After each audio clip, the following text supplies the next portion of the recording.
Hello, everyone. Welcome back. Welcome back. Welcome back.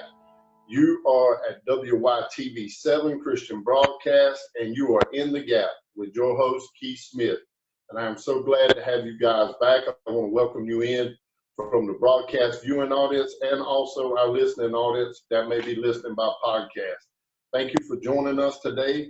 And today's show, we're going to build off of what we did last week. It was kind of a self-reflection type program. So today we're going to carry it a step further. It's some of the things that you may think about when you do your self-reflection. And one of the things I think about, and I think a lot of people who've come through a hardship think about, what is your legacy going to be? What are you going to be remembered for? Who do you represent in this situation? And I'm hoping today we're going to be able to tackle those things and really give some clarification and maybe speak to someone that's going through this situation. And I can only speak from my own life and the things that I went through. So I want to start off by telling you a story that really made me think a lot about my dad when I read this story.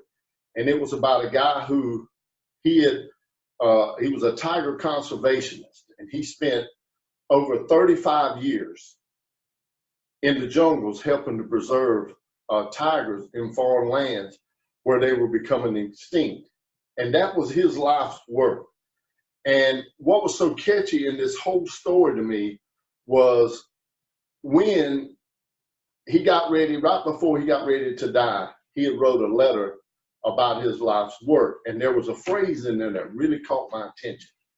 And the phrase was this. He said, I'm going to be spent the majority of my life, over half of my life, protecting something that will outlive me.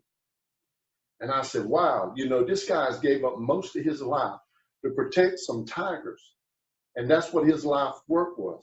And he said, he was saying that those tigers he's protecting, after he's gone, they're going to outlive him. Well, how did that make me think about my dad? Well, my dad did not help preserve tigers in the jungle. But my dad, like you might know from other episodes, my dad was a police officer, well-respected man in the community. But the part that I thought about him was not it was about how he lived his life. But the thing that really caught me and connected me to this story was how my dad was remembered after he passed. And my dad passed in September of 2003, and it was a really tough time in my life.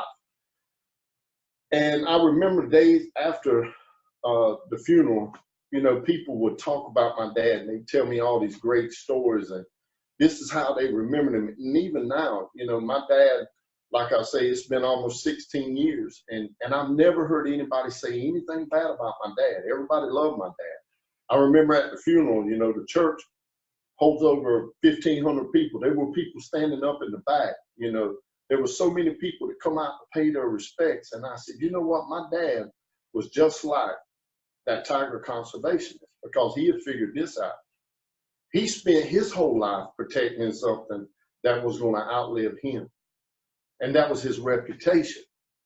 What people thought about him, what people were going to say once he was gone. Well, I got to experience that. And the pride just welled up in me to know that people thought about my dad like that. But my dad protected his reputation. He spent his whole life trying to do that. And to this day, my dad was the greatest man I've ever known. And he really poured into my life and my brother's life. But it was the things people said about him when he was gone that really caught my attention. And I said, you know what? Each and every one of us should be protecting something that's going to outlive us. And that's our reputation. But now, what does it mean to, how do you build this reputation? Well, I come up with two really, really important categories. And I'm sure you can come up with your own when you think about your life. But one of the ways that we build our reputation is through the choices and decisions we make over time. And the Bible says in Galatians 6 and 7, be not deceived, for God is not mocked. For whatever a man sows shall he also reap. And I've talked in other episodes how people will bring out the negative connotation with that and just say, Well, whatever you sow, you're going to reap it, but that also means the good and the bad. So through your lifetime, it's going to be the good choices and the bad choices and what people remember about you that's going to define your legacy, that's going to show who you represent and how you lived your life. Yes, none of us are perfect. And even though I to this day, I think my dad was the best man that ever walked this earth, I'm sure he was not perfect by a long shot. But I don't know any major mistakes that he made and things that scarred his reputation, because his reputation is still outliving him every time I go around people and they bring up my dad. It outlives him. So what do we do to protect this reputation, you know? And it's to make the best choices possible, because that's what people are going to remember about. I heard one of the funniest stories I ever heard in my life. And after I got done laughing so hard, I really realized they were giving me a life lesson in this story. And the story was about a man who had a talking dog, and he had a sign in his yard. And the sign said, "Talking dog for sale." Well, a guy rode by his house and said, "Wow, he's got a talking dog for real. I got to see this." So he stopped, pulled in the man's yard, rung the doorbell. Guy comes to the door. He says, "Sir, there's a sign in your yard that says you got a talking dog for sale. Do you really have one?" He said, "Absolutely. He's in here reading the newspaper right now in the recliner." He said, "Do you mind if I come in and see this? Because this is amazing." He said, "Come on in." So when he walked in the living room, the dog was sitting in the recliner reading the newspaper. He tilted the newspaper down, looked at the man over the top of his glasses, and went back to reading. The owner sat down in his recliner and grabbed his paper and started back reading. So the guy just stood there in awe at this dog. And he said, "Sir, do you mind if I ask your dog some questions?" And the guy said, "Go ahead." So the dog folded his paper up, took his glasses down and set it in his little lap. And he just stared at the man.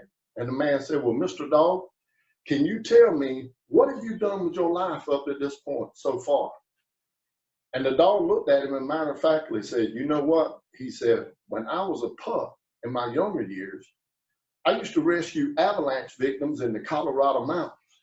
And then after I grew up a little bit and wanted to move on to greater things, I joined the Army as a bomb-sniffing dog. I did 2 tours in Iraq and got the National Congressional Medal of Honor and a Purple Heart." And he said, "Now that I'm retired from the military, I go down to the old folks' home and I read poetry to the elderly people." This guy was in amazement. He was just shaking his head. He could not believe this. And he looked at the owner and said, "Sir, why would you want to sell such an amazing dog as this?" The guy looked at him and a matter of fact, he said, "Because he's a liar. He's never done any of those things." Now, once I got done laughing so hard because I thought that was the funniest thing I'd ever heard, I said, wow, that is a life lesson. Because if I had a talking dog that could read a newspaper and talk to people, we're going to television. But no matter how amazing this dog was, he had one bad quality. One bad quality that overrode all of his awesomeness. And that was the fact that the owner said, "He's a liar. I don't want anything to do with this dog. I don't care what he's good at. Because of this one bad quality, this one mistake, this one choice that he makes to continue telling these lies, I don't want any part of him." Well, that made me start thinking about my life, man. Wow. And I'm far from perfect. You guys who've been following me, ladies and gentlemen, y'all already know my story. You know the bevy of bad choices that I made. So it made me start evaluating my life to say, dog, I've done some great things with my life, but will I be remembered for that, or the few things that I did that were so huge in a negative way to be remembered for? And I said, you know what? My dad had it right. Protect your reputation. Well, I started thinking about mine, and I said, you know what? Even when I was doing EMS work, I got 3 Save Life pins where I helped save 3 people's lives in my past life. You know, I think about being a police officer, all the calls I responded to where I might have preserved someone's life, or I might have helped this person in this situation. You know, I got a lot of really good qualities. But will it really matter when people start evaluating my life once I'm gone? You know, what are my kids going to hear about me once I pass, like my dad, like I had opportunity to hear the great things? Are they going to hear the bad things, or are they going to hear the good things about me? And I started thinking, you know, the good will always outweigh the bad. And it's a shame that we have all these huge qualities, but we could have one negative quality that will override all of it. Just like that dog. I think that dog was amazing. That man thought that. But the owner said, get him away from me. I don't want him anymore because of this one thing. So when I self-reflect, and when you self-reflect, what do you think about the choices and decisions you make? At In the Gap Motivational, our speaking company, our inspirational and motivational speaking company, we have a saying, a slogan that says, life is not perfect, but your choices must be, or our choices must be. And that just goes to show how critical every choice is, not for us just to live a successful life, but also to be remembered for our life, past our lifetime, something that is going to be there that we need to protect while we're living on this earth, what people are going to say, how they responded to our life once we're gone. That's our legacy. Well, the first point was choices and decisions over time. You know, the good qualities, bad qualities. At the end, what overrides it? What are people remembering? The second thing, and I think is one of the most important things as well, is people. People influence our reputation. People affect our lives because they're connected to our lives. A couple of weeks ago, I just talked about how people are connected to our purpose. Well, not only our purpose, our life, they are connected to it. And during that lifetime, you're going to have several people that's connected to you. Well, one thing I figured out about the choices and decisions I made, and I think this goes across the board for all of us, you are a direct representation of everyone that has poured into your life. Every choice, every decision, your reputation once you're gone from here, the people that poured into you are part of that life. You represent them. And I can remember when I was in the midst of all my mess, and common sense would come in and say, you know what, man, you're in over your head. You need to quit some of this stuff. You need to get your life in order. You know, you got a family. You got people that look up and respect you. You know, you have a town that trusts you. What are you doing? And I would always come back and say this one thing. If I get caught for the things I'm doing wrong, nobody has to worry about it but me. Well, you know what? I was wrong. Because everybody that had poured into my life was affected by my bad choices and my poor decisions. When I found myself in incarceration, those same people who still cared about me, that took their time to pour into me, they suffered as well. And I didn't realize that until it was too late. You know, I heard a song a few weeks back that I remember growing up and being around my dad, my uncles, and different people. I used to hang out with kind of an older crowd. And it was George Jones, and he's one of the all-time greatest country singers. And in this song, he says, who's going to fill their shoes? And I started thinking, a lot of people who have poured into my life are no longer here anymore. Or these people are in the latter stages of their life now. You know, who's going to fill their shoes once they're gone? And I started thinking about the people that poured into my life. And I know you're not going to know these names, but it's the people like Marshall Grooms and Brian Brummels who coached football. My Uncle Red, who coached football all these years, worked full-time jobs and still poured into us young kids and stayed with us throughout our life, supporting us. And it's the people like David Flowers and Billy Ray McDonald's and the Billy Burt Shelleys and Harrison Lampers, and the list goes on and on. And I know I'm leaving out a lot of very important people that poured into my life. And I know you guys don't know any of those people. But to me, they mean the world because they were directly connected to me. And I had to understand the time that they took to pour into me to be successful. By my choices and my decisions, I canceled all that out. I might as well have been a dog with great talents that had the one thing wrong that people didn't want anything to do with anymore. Because I took what these people poured into me and I did not use it for the best use. I used it in a way that helped not only destroy my life, but other people's lives. And now I understand these people were connected to me because they took the time to pour into me. So before you start making choices and decisions, you think about the people in your life. And when they say who's going to fill their shoes, well, one thing I understand about this too, you got people that's pouring into your life, and you got people that's poured into my life, like the Marshall Grooms and the Will Walters and the David Flowers, that no one's going to fill their shoes. You know why? Because some people's shoes are not made to be filled. You are lucky to be able to have these people in your life, influencing in your life, and your decision, your choice, your reputation should be a direct reflection to these people because they deserve that. Same way as when I go home and I hear people talk about my dad, and I live about 2.5 hours from the place that I was raised up in. But when I go home and I hear people talk about my dad, he deserves that. Those people that are poured into your life, that poured into my life, they deserve that.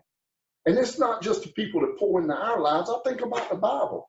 You know, people were always connected, pouring into each other's lives. You know, we think about, you know, how great Samuel was and how he was connected to David's life. But how about how Eli was connected to his life? Eli poured into Samuel so he could pour into David. And who else was connected to David's life? Jonathan, Saul's own son. How was he a direct reflection? He loved David so much. But if Saul would have known that his son was helping David, it might have been the end of his life. And then I think about how David had a chance to kill Saul a few times, and he didn't do it. He said, should I lay my hand on God's anointing? Well, I know David respected God and the people that he put in his life, but I also think he did that too for the love that he had for Jonathan, knowing that was his dad. So see how people are connected to your life, pours into your life, and it helps your outcome, your legacy. David was the greatest king of all time. His son was the most wisest king of all time, Solomon. And now think about Elijah and Elisha, how they were connected, and how when Elijah's life was over, he had poured so much into Elisha, it was still like Elijah was still there. He was still performing the things that Elijah did. It was like God took one and left another one because he poured into him. Well, you know what? These men, their shoes can't be filled sometimes. Nobody will ever fill Marshall Grooms' shoes in my life or my dad's shoes. But there are some people that we are supposed to fill those shoes to help other people. And there's a few more. David Flowers, nobody will ever fill his shoes in my life. But let me tell you, the ones that you can fill, we have to do that. I think about Jeremiah. You know, he had a servant, I think his name was Baruch, or that's how you pronounce it. That's the way I do. Baruch. Baruch was connected to him, even though he wasn't as talked about as Jeremiah. The feats of Jeremiah is noted all throughout the Bible and in the book of Jeremiah. But he couldn't have performed them without Baruch being his assistant, pouring into him. So you don't always have to be older. You don't always have to be in a position of entitlement to pour into someone's life. You could just be connected to them. You could just be what we call a sidekick or a wingman. You pour into their life. You don't have to be a best friend. You could be someone who's grew up in a childhood and had a distant connection to them and then get reunited with a person in their life to still pour into their life at a later stage.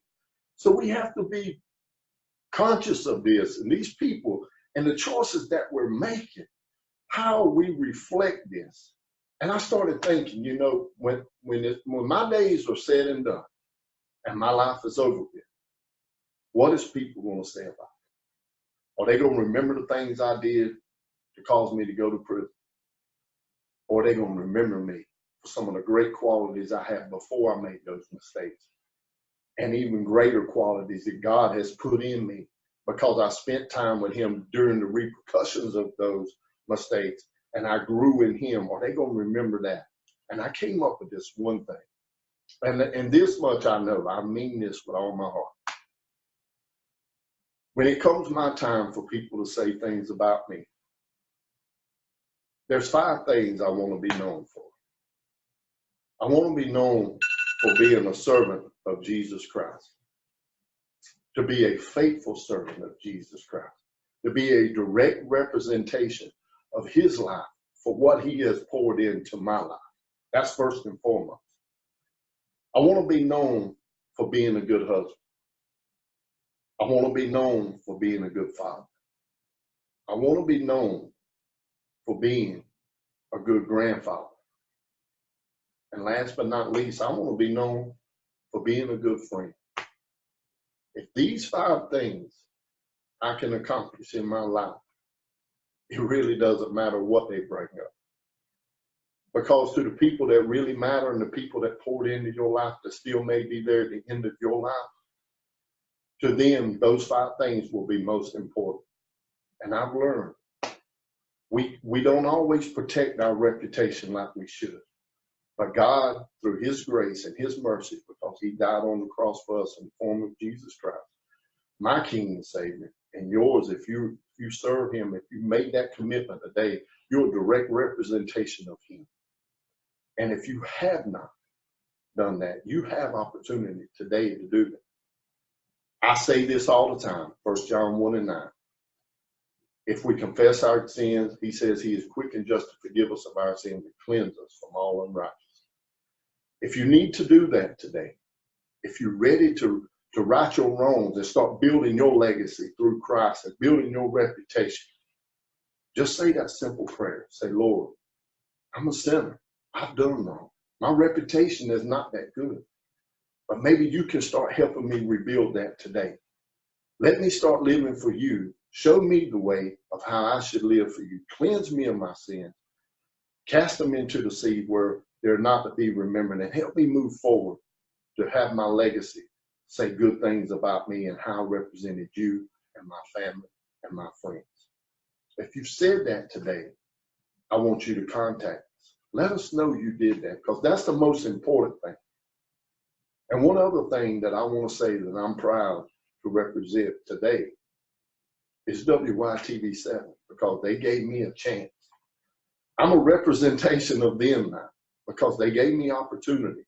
And not only the television broadcast promoters, the directors, the behind the scenes people, even the broadcasters, I'm connected to each and every one, and we're pouring into each other's lives. Even when we may not know each other personally, we still do that. And we ask you to continue to pour into other people's lives. But do this small thing. Help pour into our ministry. You can do that today by going to WYTV7 and click on that donate button. Send us a donation. That way you will represent WYTV7 as well. And you will help us represent them to the fullest for the kingdom of God, because that's what it's all about. These messages, it's not about me and the other broadcasters. It's about how many people we reach, how many lives we can change. And if it's only one, it's well worth it. And I want to say this too. At the end of the day, what would your reputation say? Do you have your list of things you want people to say about you? Do you have those people in your life that you want to remember that poured into your life to say, hey, I might not have represented them in the right light. Let me do it now while it's not too late. Thank these people, because some of them I didn't get an opportunity to get to tell them how much they meant in my life. Thank them today for pouring into your life.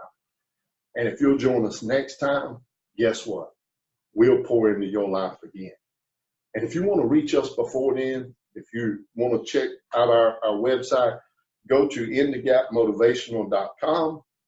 You can also look at future broadcasts on our page by going to the gallery section on our contacts page and click on broadcasts and podcasts. You can see all the videos there as well. You can go to YouTube and type in WYTV7. And even on our contacts page on our website, we have all of our contact information and all of our social media pages where I have other videos as well, not only what we do on the broadcast for WYTV7. Hey, contact us. And if you would like to book us to come to your event, to your church, please reach out to us. We will make a way. And we just want to continue this and keep our reputation going in a positive light, and we thank WYTV7 for helping us make that happen. Hey, until next time, we'll be standing in the gap for you. But remember, thank these people and start standing in the gap for those who can't stand in the gap for themselves. We'll see you next time.